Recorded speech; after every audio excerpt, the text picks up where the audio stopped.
말씀 출애굽기 2장 16절에서 25절까지의 말씀 교독하도록 하겠습니다. 출애굽기 2장 16절에서 25절입니다.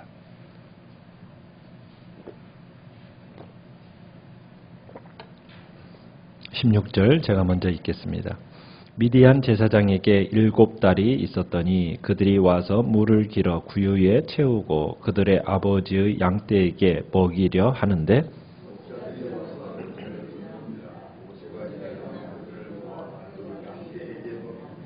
그들이 그들의 아버지 르울에게 이를 때에 아버지가 이르되 너희가 오늘은 어찌하여 이같이 속히 돌아오느냐?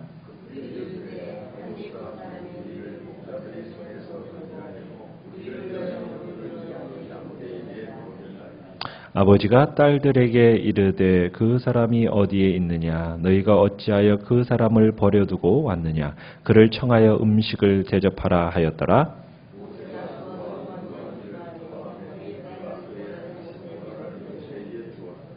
그가 아들을 낳음에 모세가 그의 이름을 게르솜이라 하여 이르되 내가 타국에서 나그네가 되었음이라 하였더라.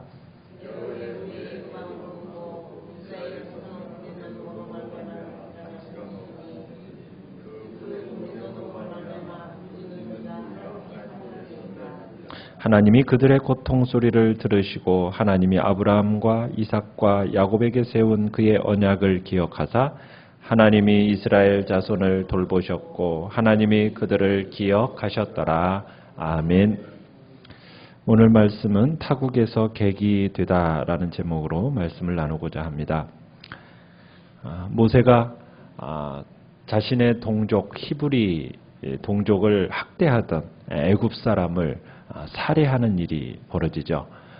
그런데 그 살해했던 그 사실이 탄로가 나게 됩니다. 이로 인하여서 모세는 이제 바로가 자신을 죽이려 함을 알게 됐고 모세는 바로의 낯을 피하여 도피하여 이제 나아가게 됩니다. 그가 도피한 땅은 미디안이라는 땅으로 도피하게 되고 도피한 그 미디안 땅에서 잠시 한 우물가 곁에서 쉬게 됩니다. 그 근동 지역은 물이 귀한 곳입니다. 그래서 이 우물은 매우 중요한 생명의 근원과 또 같은 거죠. 그래서 주민들이나 목자들 뿐만 아니라 여행자들도 이렇게 자주 들르는 곳이 이 우물가였습니다. 모세가 이 우물가에서 쉬던 중에 미디안 제사장에게 7달이 있는데 이 7달들이 양들에게 물을 먹이려고 이제 우물가 곁으로 오게 됩니다. 자, 그런데 어떤 사건이 벌어지죠. 먹이려고 하는데 17절에 보면 목자들이 와서 이제 그들을 쫓아내는 겁니다. 그러니까 아마 평소에도 굉장히 이 딸들이 7명의 여자들이 이렇게 목동일을 하니까 아마 남자 목동들이 괴롭혔던 것 같아요. 자, 그런데 모세가 이 괴롭히는 이 목자들을 어떻게 합니까? 도리어 쫓아냅니다. 그리고 이 7딸 어떻게 보면 이들을 도와주는 거죠. 그리고 짐승들에게 물 먹이는 것을 도와줍니다. 평상시 같으면은 물 먹이는 일이 어땠던 것 같아요? 굉장히 아버지에게 돌아갈 때는 늦게 돌아갔던 것 같아요. 사람들로부터 남자들로부터 어떤 괴롭힘을 당하고 이러면서 물을 제대로 이렇게 먹이는 일이 어려웠었는데 평소보다도 이 7자매가 일찍 돌아온 겁니다. 그래서 이 아버지가 이제 묻는 거죠. 그랬더니 모세의 이야기를 해줍니다. 모세가 자신들을 도와줬던 얘기들을 쭉 하는 거예요. 그러니까 이제 이 제사장이 뭐라고 얘기합니까? 아버지가 모세를 초청하라는 겁니다. 그래서 급히 모세를 초청해서 이제 식사를 같이 하게 됩니다. 근데 이 초청에 모세는 순순히 응을 하게 되죠. 자, 이렇게 해서 미디안으로 도피한 모세. 결국 이 사건으로 인해서 미디안 제사장 르우엘의 집에 이제 모세가 머물게 됩니다. 이후로 이제 하나님으로부터 소명받기까지 미디안에서 모세가 무슨 일을 하게 됩니까? 이제 이 제사장 루엘의 양을 맡아서 목자 생활을 하게 되죠. 그리고 모세는 또 그 집 딸인 십보라와 결혼을 하게 됩니다. 가정을 꾸리고 애굽에서 살았던 삶과 어떻게 보면 전혀 다른 삶을 살게 됩니다. 어떻게 보면 이제는 모세가 완전히 바뀌어버린 새로운 인생 속에서 적응하며 살아가야 됐는데, 자, 그러면 모세가 잘 적응하며 살았을까요? 우리가 이제 성경에서 이 아들의 이름을 짓는 것을 볼 때 좀 적응이 어려웠던 것 같아요. 왜냐하면 이렇게 성경에서 아이의 이름을 짓는다 할 때 그저 단순하게 이름을 부르기 위한 이름을 짓는 게 아닙니다. 그 이름에는 뭐가 들어있느냐면 부모의 신앙이 들어있고요. 부모의 삶의 고백이 그 아이의 이름 속에 담겨 있는 겁니다. 자, 그런데 모세가 첫 번째 아들을 낳고 그 아들의 이름을 뭐라고 지었습니까? 22절에 보니까 게르솜이라고 지었습니다. 자, 이 게르솜이라는 의미가 어떤 의미죠? 내가 타국에서 나그네가 되었다. 내가 타국에서 나그네가 되었다. 객이 되었다. 그러니까 지금 미디안에서 가정을 가지고 지금 살고 있는데 지금 모세의 고백입니다. 미디안에 와서 결혼해서 자식까지 낳고 살고 있는데 여전히 모세의 마음은 어떻다라는 거예요. 그 땅에 정착하지 못한 채 그 마음에 뭐라는 거예요. 나는 나그네다, 객이다라는 생각이 지금 모세의 마음속에 있는 겁니다. 모세는 원래 겉모습은 애굽 사람입니다. 그러나 본래는 무슨 출신이에요? 히브리인으로 태어났죠. 그런데 히브리인으로 태어났다가 애굽 사람들 속에서 교육받고 자랐어요. 자, 그런데 가정은 또 어디서 꾸리고 있습니까? 애굽도 아니요, 히브리인도 아니요, 미디안 여인과 결혼해서 지금 살고 있는 겁니다. 그러니까 이 모세의 인생을 보면 어떻게 보면은 자기가 어디에 정체성이 없는 거예요. 애굽인도 아니고. 그래서 히브리인인 줄 알았더니 히브리인으로부터 인정도 못 받고 쫓겨나더니 결국에는 지금 어디에 와 있어요? 미디안 땅에 와서 미디안 여인과 결혼해서 살고 있는 거예요. 그러니까 자신의 인생을 보면은 어디를 가나 이방인인 겁니다. 그러니까 어디에서 살거나 정착할 수 없는 나그네라는 것을 스스로 지금 느끼고 있는 거예요. 그러면서 자식을 낳고 뭐라고 이름을 지어준 겁니까? 게르솜이라고 지어준 거예요. 그러니까 모세의 삶을 이 이름 속에서 잘 드러내주고 있는 거죠. 내가 이방에서 객이 되었다. 그러니까 모세는 지금 미디안 땅에 살면서도 소속감 없이 지금 살아가고 있는 겁니까? 내가 지금 애굽인인가? 히브리인인가? 아니면 그렇다면 내가 미디안 사람인가? 지금 자신의 정체성에 대해서 어떤 뚜렷한 그것이 없이 뭘로써 나는 나그네일 뿐이구나, 객일 뿐이구나, 이런 생각이 지금 모세의 마음속에 있었던 것 같습니다. 그래서 지금 모세는 자신이 누구인지 알 수 없는 어떤 혼란과 낙심 속에 빠져 있는 거죠. 참 애굽 왕궁에 있을 때만 하더라도 그래 내가 뭔가 할 수 있다라는 왕자의 신분이었었잖아요. 그리고 뭔가 할 수 있을 거라고 생각을 했었어요. 그렇지만 실제로 히브리인의 다툼 속으로 들어가서 해결하려고 하니까 어떻게 됩니까? 제대로 해결도 못하고 결국에는 미디안 땅으로 쫓겨와서 세월을 지금 낭비하고 있는 거예요. 이게 지금 모세의 현실입니다. 게르솜이라고 이름을 부를 때마다 어떤 생각이 들었을까요? 애굽에서 도망쳐 오더니 내가 결국에는 타지에서 객이 되었구나. 아마 그러면서 자신의 처량한 신세를 아마 한탄했을지도 모를 것 같습니다. 그래도 한때는 내가 누구였는데, 애굽의 왕자였는데, 그러면서 아마 스스로 군림했는데 내가 어쩌다가 이렇게 됐을까? 아마 그 마음속에 여러 생각들이 들었을 것 같아요. 자, 근데 왜 이렇게 된 겁니까? 하나님의 때와 하나님의 방법이 있는데 억지로 자기가 하나님의 뜻을 감행하려다가 지금 이런 일이 벌어진 거거든요. 우리는 여기서 그래 하나님을 앞서서 우리가 행해서는 안 된다. 하나님의 때가 있고 하나님의 방법이 있음을 우리는 항상 기억해야 됩니다. 하나님의 뜻을 이룸에 있어서도 분명히 우리는 그것을 기억해야 되는 거죠. 자, 사람을 죽이려다가 간신히 도망친 모세. 그러다가 지금은 뭐 하고 있어요?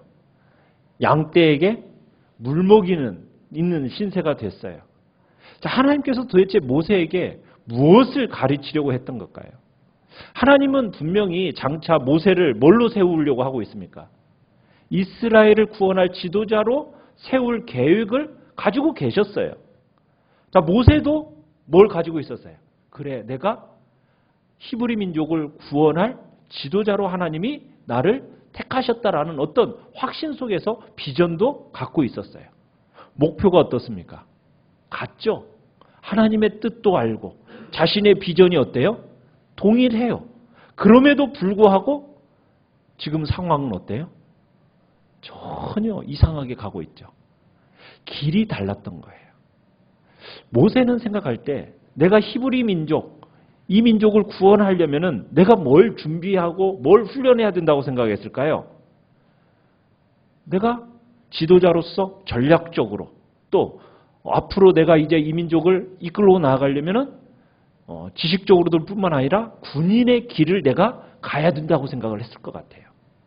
자, 그런데 상식적으로 그렇지 않습니까? 한 나라의 민족을 해방시키려면 그러려면은 가장 필요한 사람은 어떤 사람이겠어요? 전쟁에 능하고 전략에 뛰어난 군인이어야 되지 않겠습니까? 자, 그런데 하나님은 그렇지 않았다는 거예요. 하나님은 모세의 그 모든 계획과 준비를 다 어떻게 하세요? 다 무너뜨려 버리시는 거예요. 그러더니 모세를 쫓아내 버리시는 거예요. 미디안 광야로 쫓아내 버리시는 거예요. 그리고서는 제사장을 장인으로 모시고 뭐 하게 하고 있습니까? 양떼를 먹이는 일을 하게 하고 있는 거예요. 그것도 한두 해가 아니에요. 몇 년을요? 40년을 그러는 거예요. 그러면 하나님이 원하시는 일꾼은 뭘까요? 하나님이 원하시는 일꾼은 어떤 칼을 손에 든 용사가 아니었던 거예요. 하나님이 원하시는 사람은 어떠해요? 사랑으로 자기 양떼를 돌보는 목자를 원하셨던 거예요. 그래서 칼을 들고 설칠 자가 아니라 지팡이를 들고 양떼를 먹이면서 주님의 마음을 품을 수 있는 자로 하나님은 훈련시켜 나가셨던 거죠. 자, 모세가 미디안 땅에 정착해 살기 시작한 후 많은 세월이 흘렀습니다. 자, 23절에 보니까 이제 모세를 죽이려고 했던 애굽 왕도 어떻게 됐어요? 죽었습니다. 그죠? 23절에. 자, 왕이 죽었음에도 이스라엘 백성의 고통은 끝나요? 안 끝나요? 끝날 줄 몰라요. 자, 그러더니 이제 이스라엘 백성들이 뭐 하기 시작하고 있습니까? 울부짖기 시작하고 있습니다. 바로의 탄압으로 고역이 심해지니까 반응이 지금 나타나고 있어요. 어떻게 반응이 나타나요? 23절에서 이스라엘 자손은 고된 노동으로 말미암아 어떻게 해요? 탄식하며 부르짖고 있습니다. 고된 노동으로 말미암아 뭐예요? 부르짖고 있어요. 자, 이 부르짖는 소리가 어떻게 되었다고요? 하나님께 상달되었다.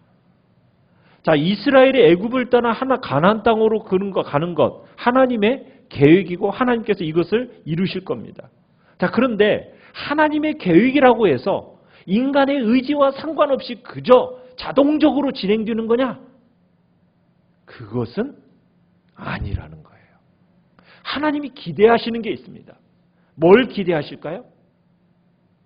울부짖고 부르짖는 기도를 기대하고 계세요. 하나님은 분명히 계획하고 계시지만 그저 자기의 뜻을 그냥 인간의 의지와 상관없이 그냥 막 이루어 가시는 게 아니라는 거예요. 누구와 동역하면서 무엇을 통해서 하나님은 역사하시는 겁니까? 사람과 함께 동역해 나아가시는데 부르짖는 그 기도를 통해서 하나님의 계획을 실현시켜 나아가신다는 사실이에요. 그래서 하나님은 우리의 기도를 원하십니다. 하나님은 24절에 보면 그들의 고통 소리를 어떠셨다고요?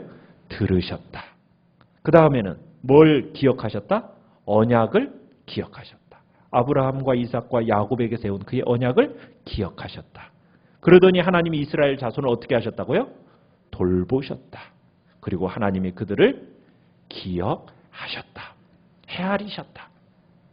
그러니까 하나님은 이 백성들의 어려운 형편에 대해서 지금 안타까워하는 모습을 지금 보여주고 있어요.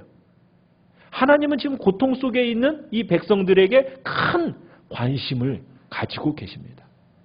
여러분, 이 사실을 기억한다면 우리가 고통당할 때 우리를 하나님은 잊어버리시는 게 아니에요. 외면하시는 게 아닙니다. 우리가 처한 상황에 대해서 하나님도 어떠한 마음을 가지고 계신다고요? 안타까워하는 마음을 가지고 계신다고요.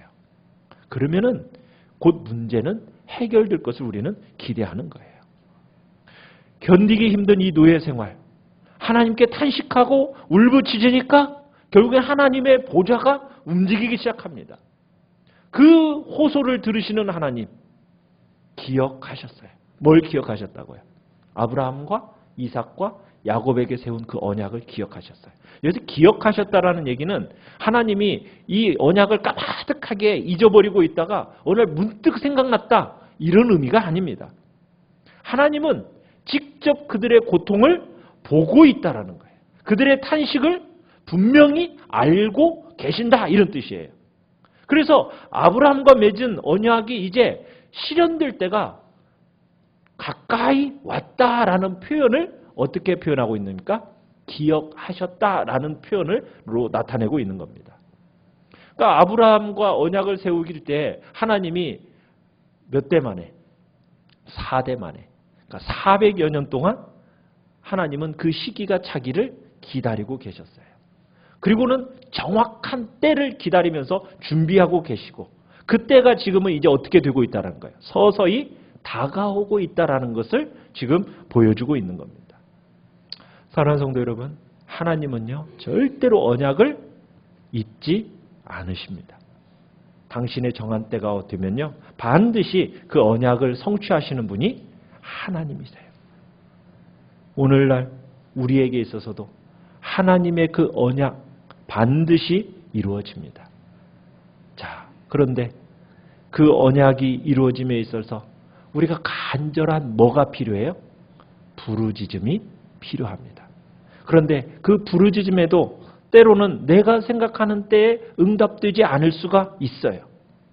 그렇다고 해서 우리가 실망해서는 돼야 안 돼요? 안 됩니다. 하나님을 원망해서도 안 됩니다. 우리는 때가 아직 이르지 아니한 줄 알고 그 때를 바라보면서 하나님의 약속이 이루어지기를 더 어떻게 해야 돼요? 간절히 기도해야 돼요. 하나님은 부르짖는 자기의 백성의 기도를 절대로 외면하지 않으신다고요. 여호와의 눈은 의인을 향하시고 그 귀는 저희의 부르짖음에 기울이시는도다. 이 곤고한 자가 부르짖음에 여호와께서 들으시고 그 모든 환난에서 구원하셨도다. 하나님 앞에서 우리가 간절히 호소하며 나아가야 할 우리에게는 뭐가 있어요? 책임이 있습니다. 의무가 있습니다. 하나님은 그 모든 걸 감찰하시고 우리의 인생을 보고 계십니다. 그 하나님, 때에 따라 우리에게 반드시 은혜를 베풀어 주실 걸 기대하므로 오늘도 그 언약을 붙들고 약속을 붙들고 믿음으로 기도로 나아가시기를 간절히 바랍니다. 주님은 오늘도 약속 붙들고 기도하는 그 기도를 듣기를 원하고 계십니다. 우리 귀한 성도님들께서 참으로 주의 나라와 또 이 나라와 이 민족과 또 복된 우리의 가정의 모든 삶에 있어서 어렵고 힘든 부분들은 하나님이 무엇을 우리에게서 기대하시는 겁니까? 그 부르짖음을 기대하고 계신다는 것. 주님 앞에 오늘도 기대하고 부르짖음으로 주님의 놀라운 은총을 경험하시기